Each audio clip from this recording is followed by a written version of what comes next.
Thank you, Roman, for your exquisite interpretation of the chapter. Portuguese mariners built the earliest trading post empires. Their goal was not to conquer territories, but rather to control trade routes by forcing merchant vessels to call at fortified trade sites and pay duties there. Vasco da Gama obtained permission from local authorities to establish a trading post at Calicut when he arrived there in 1498. By the mid 16th century, Portuguese merchants had built more than 50 trading posts between West Africa and East Asia. Equipped with heavy artillery, Portuguese vessels were able to overpower most other craft they encountered, and sometimes they trained their cannons effectively on shore.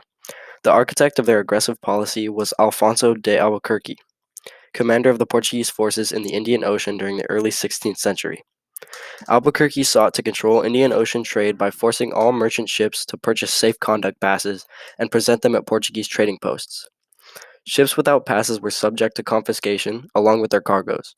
Albuquerque's forces punished violators of his policy by executing them or cutting off their hands. Albuquerque was confident in Portuguese naval superiority and its ability to control trade in the Indian Ocean. Albuquerque's boast was an exaggeration. Arab, Indian, and Malay merchants continued to play prominent roles in Indian Ocean commerce, usually without taking the precaution of securing a safe conduct pass. As well as the Portuguese, English and Dutch merchants built trading posts on Asian coasts and sought to channel trade through them, but they did not attempt to control shipping on the high seas. They occasionally seized Portuguese sites, most notably when a Dutch fleet conquered Malacca in 1641. Yet Portuguese authorities held many of their trading posts into the 20th century. English and Dutch merchants formed two especially powerful joint stock companies, the English East India Company, founded in 1600, and its Dutch counterpart, the United East India Company, known for its initials as the VOC, established in 1602. Following voyages of exploration to the Western Hemisphere, Europeans conquered indigenous peoples, built territorial empires, and established colonies settled by European migrants. In the Eastern Hemisphere, however, they were mostly unable to force their will on large Asian populations and powerful centralized states. Europeans mostly traded peacefully in Asian waters alongside Arab, Indian, Malay, and Chinese merchants. In 1565, Spanish forces approached the Philippines under the command of Miguel Lopez de Legazpi, who named the islands after King Philip II of Spain. Because the Philippines had no centralized government, there was no organized resistance to the intrusion. Spanish policy in the Philippines revolved around trade and Christianity. Manila soon emerged as a bustling, multicultural port city, and it quickly became the hub of Spanish commercial activity in Asia. Chinese merchants were especially prominent in Manila. Dutch mariners who imposed their rule on the islands of Indonesia did not worry about seeking converts to Christianity, but concentrated instead on the trade in spices, particularly cloves, nutmeg, and mace. While Western European peoples were building maritime empires, Russians were laying the foundations for a vast land empire that embraced most of northern Eurasia. This round of expansion began in the mid 16th century as Russian forces took over several Mongol khanates in Central Asia. Far more extensive were Russian acquisitions in northeastern Eurasia. The frozen tundras and dense forests of Siberia posed formidable challenges, but explorers and merchants made their way into the region in a quest for fur.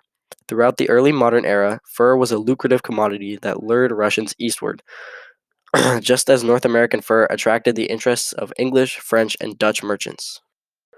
The settlers who established a Russian presence in Siberia included social misfits, convicted criminals, and even prisoners of war. Despite the region's harsh terrain, Russian migrants gradually filtered into Siberia and thoroughly altered its demographic complexion. Small agricultural settlements grew up near many trading posts, particularly in the fertile Amur River Valley. Siberian landowners offered working conditions that were much lighter than those of Russian proper, so disgruntled peasants sometimes fled to the settlements east of the Ural Mountains. Throughout the 17th and early 18th centuries, commercial and political rivalries led to running wars between ships flying different flags. Dutch vessels were the most numerous in the Indian Ocean, and they enabled the VOC to dominate the spice trade. Dutch forces expelled most Portuguese merchants from Southeast Asia and prevented English mariners from establishing secure footholds there.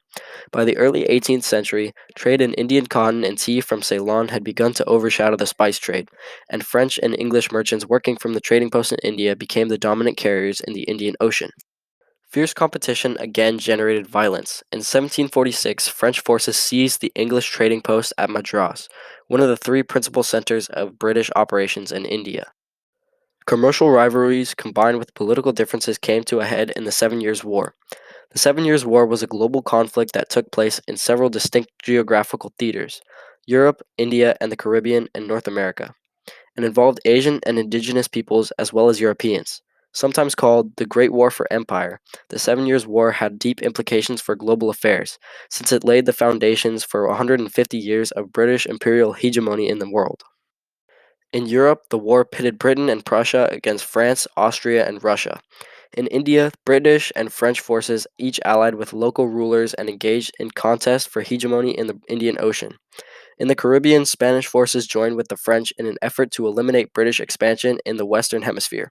In North America, where the Seven Years' War merged with the conflict already underway known as the French and Indian War, British and French armies made separate alliances with indigenous peoples in an effort to outmaneuver each other. European explorers and those who followed them established links between all lands and peoples of the world. Interaction between peoples in turn resulted in an unprecedented volume of exchange across the boundary lines of societies and cultural regions. Some of that exchange involved biological species, including plants, food crops, animals, human populations, and disease pathogens that all spread across regions that had not been previously visited. These biological exchanges had different and dramatic effects on human populations, destroying some of them through epidemic diseases while enlarging others through increased food supplies and richer diets. Commercial exchange also flourished in the wake of voyages of exploration as European merchants traveled to ports throughout the world and in search of trade. The Columbian Exchange, which was the global diffusion of plants, food crops, animals, human populations, and disease pathogens that took place after the voyages of exploration by Christopher Columbus and other European mariners, had consequences that were much more profound than did earlier rounds of biological exchange. Unlike the earlier processes, the Columbian Exchange involved lands with radically different flora, fauna, and diseases. For thousands of years, the various species of the Eastern Hemisphere, the Western Hemisphere, and Oceania had evolved along separate lines. By creating links between these biological zones, the European voyages of exploration set off a round of biological exchange that permanently altered the world's human geography and natural environment. Beginning in the early 16th century, infectious and contagious diseases brought sharp demographic losses to indigenous peoples of the Americas and Pacific Islands. The worst scourge was smallpox, but measles, diphtheria, whooping cough, and influenza also took heavy tolls. Before the voyages of exploration, none of these maladies had reached the Western Hemisphere or Oceania, and the peoples of those regions consequently had no inherited or acquired immunities to those pathogens. In the Eastern Hemisphere, these diseases had mostly become endemic. They claimed a certain number of victims from the ranks of infants and small children, but the survivors gained immunity to the diseases through exposure at an early age. In some areas of Europe, for example, smallpox was responsible for 10 to 15% of deaths, but most victims were aged 10 or younger. Although its effects were tragic for individual families and communities, smallpox did not pose a threat to European society as a whole because it did not carry away adults, who were mostly responsible for economic production and social organization. Over a longer term, however, the Columbian Exchange increased rather than diminished human population because of its global spread of food crops and animals that it sponsored. Wheat, vines, horses, cattle, pigs, sheep, goats, and chickens went from Europe to the Americas, where they sharply increased the supplies of food and animal energy. Wheat grew well on the plains of North America, and cattle transformed American grasses into meat and milk that humans could digest. Food crops native to the Americas also played prominent roles in the Columbian Exchange. American crops that took root in Africa and Asia and Europe included maize, potatoes, beans, tomatoes, peppers, peanuts, papayas, guavas, avocados, pineapples, and cocoa, to name only the most important. A less nutrition transplant was tobacco, though. The Columbian exchange of plants and animals fueled a surge in world population. In 1500, as Eurasian peoples were recovering from epidemic bubonic plague, world population stood at about 425 million. By 1600, it had increased to more than 25%, to 545 million. Human numbers increased less rapidly during the next century, reaching 610 million by 1700. But thereafter, they increased at a faster rate than ever before in world history. By 1750, human population stood at about 720 million, and by 1800, it had surged to 900 million. Having grown by almost 50% during the previous century, much of the rise was due to an increase in nutritional value of diets enriched by the global exchange of food crops and animals. Now, Julius will present to you Chapter 29.